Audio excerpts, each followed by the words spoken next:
Hi friends, ഇന്നത്തെ dinner recipe pan fried chicken and mushroom സോസാണ്.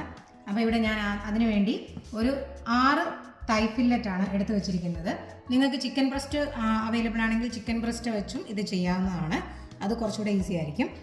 അപ്പം ഇനി നമുക്ക് ഈ തൈ ഫില്ലറ്റ് ഒന്ന് മാരിനേറ്റ് ചെയ്ത് വെക്കാം. തൈ ഫില്ലറ്റ് മാരിനേറ്റ് ചെയ്യാൻ വേണ്ടി ഞാൻ അതിലേക്ക് ആദ്യമേ തന്നെ 1 ടീസ്പൂൺ സോൾട്ട് ആഡ് ചെയ്ത് കൊടുക്കുന്നുണ്ട്.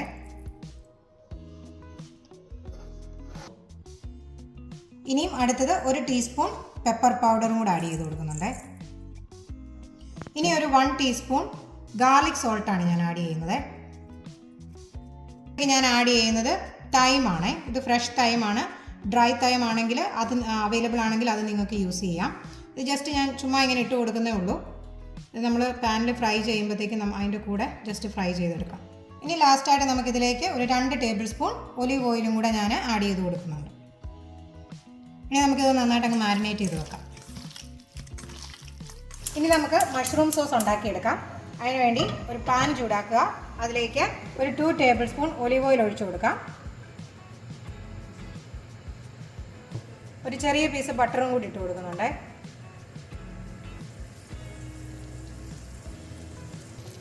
ഒരു 3-4 സ്പ്രിങ്സ് തൈമും കൂടെ ഞാൻ ഇട്ട് കൊടുക്കുന്നുണ്ട്.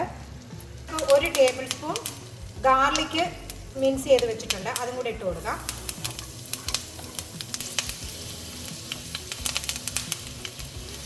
ഒനിയൻ ഫൈനായിട്ട് ഡൈസ് ചെയ്ത് വെച്ചിട്ടുണ്ട്, അതും കൂടി ഇട്ട് കൊടുക്കാം. ഒനിയൻ ഇവിടെ ഒരു ലൈറ്റ് ബ്രൗൺ കളറായിട്ട് വന്നിട്ടുണ്ട്. ഈ സമയത്ത് നമുക്ക് നമ്മുടെ മഷ്റൂം അരിഞ്ഞ് വെച്ചിരിക്കുന്നത് ഇട്ട് കൊടുക്കാം. ഞാനിവിടെ 1/2 കിലോ മഷ്റൂമാണ് എടുത്തിരിക്കുന്നത്. നമ്മുടെ മഷ്റൂം ഇവിടെ ഏകദേശം റെഡി ആയിട്ട് വന്നിട്ടുണ്ട്. ഒത്തിരി സമയമൊന്നും എടുക്കത്തില്ല. ഒരു 1-2 മിനിറ്റിനുള്ളിൽ നമ്മുടെ മഷ്റൂം സോട്ടായി വരും. ഞാനിവിടെ ഇത് ഹൈ ഫ്ലെയിമിലാണ് കുക്ക് ചെയ്യുന്നത്.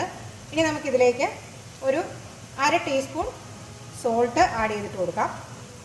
ടീസ്പൂൺ പെപ്പറും കൂടെ ആഡ് ചെയ്തിട്ട് കൊടുക്കുന്നുണ്ട്. ഒന്ന് മിക്സ് ചെയ്യാം. ഇനി നമുക്കിതിലേക്ക് വേണ്ടത് ക്രീമാണ്. ഞാനിവിടെ ഒരു 100 ml കുക്കിംഗ് ക്രീം ആഡ് ചെയ്ത് കൊടുക്കുന്നുണ്ട്. ഈ ഗ്രേവി ഒന്ന് തിക്കായിട്ട് വരുമ്പോഴത്തേക്ക് നമുക്ക് തീ ഓഫ് ചെയ്ത് സോസ് മാറ്റി വെക്കാം. നമ്മുടെ സോസ് ഇവിടെ നന്നായിട്ട് തിക്കായിട്ട് വന്നിട്ടുണ്ട്. ഇനി നമുക്കിതൊരു ബൗളിലേക്ക് മാറ്റി വെക്കാം. സെയിം പാനിലേക്ക് തന്നെ നമുക്ക് കുറച്ച് ഓയിൽ ഒഴിച്ചു കൊടുത്തിട്ട് ചിക്കനും കൂടെ ഒന്ന് റെഡിയാക്കി എടുക്കാം.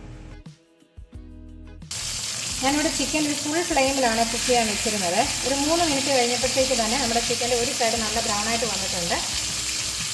നമുക്ക് മറ്റേ സൈഡ് തിരിച്ചിട്ട് കൊടുത്ത് ഇതുപോലെ തന്നെ നന്നായിട്ടൊന്ന് വേവിച്ചെടുക്കാം.